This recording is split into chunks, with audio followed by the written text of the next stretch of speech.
법무법인 효성 소속 배지현 변호사의 법률 칼럼 이어집니다. 안녕하세요. 배지현 변호사입니다.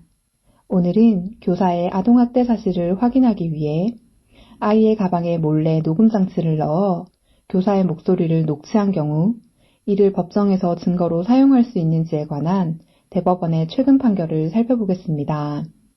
법이 규정한 절차에 위반하여 수집한 증거를 위법 수집 증거라고 하며 형사소송법 제308조의 2는 적법한 절차에 따르지 아니하고 수집한 증거는 증거로 할 수 없다라고 규정하고 있습니다.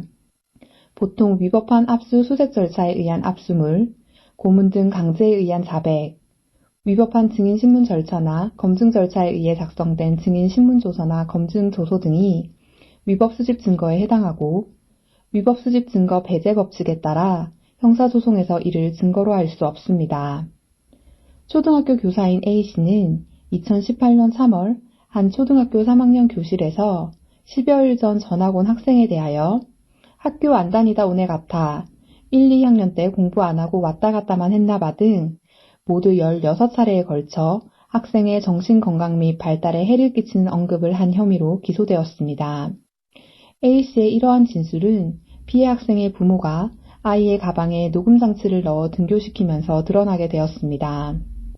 교사 A씨의 이러한 아동학대 혐의에 대하여 1심 법원은 죄질이 가볍지 않다며 징역 6개월에 집행유예 2년을 선고하고 아동학대 재범 예방 강의 40시간 수강을 명령했습니다. 이에 대하여 교사 A씨는 피해 아동의 부모가 타인 간의 대화를 비밀리에 녹음하였으므로 이는 위법 수집 증거에 해당해 증거 능력이 없으며 자신의 발언은 피해 아동의 수업 태도를 수정하고 다른 학생들의 수업권을 보장하기 위해 주의를 주는 훈육의 일환이라고 주장하며 항소하였습니다. 통신비밀보호법 제14조 제1항은 누구든지 공개되지 아니한 타인 간의 대화를 녹음하거나 전자장치 또는 기계적 수단을 이용하여 청취할 수 없다라고 규정하고 있으며 같은 법 제16조는 이를 위반하여 공개되지 아니한 타인 간의 대화를 녹음하거나 청취하면 1년 이상 10년 이하의 징역과 5년 이하의 자격정지에 처한다고 규정하고 있습니다.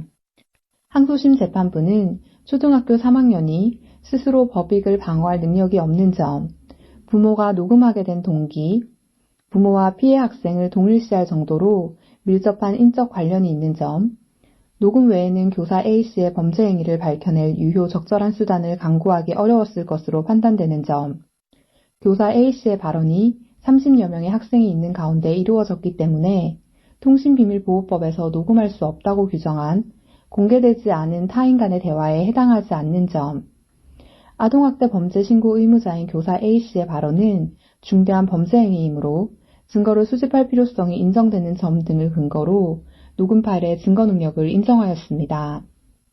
반면에 대법원은 교사 A씨의 발언은 교실 내 학생 30여 명 외에 불특정 다수에게 공개된 것이 아니기 때문에 공개되지 않은 대화에 해당하는 것으로 보았으며 녹음의 주체인 피해 학생의 부모가 교사 A씨의 대화 상대방이 아니었으므로 해당 대화는 타인 간의 대화라고 판단했습니다.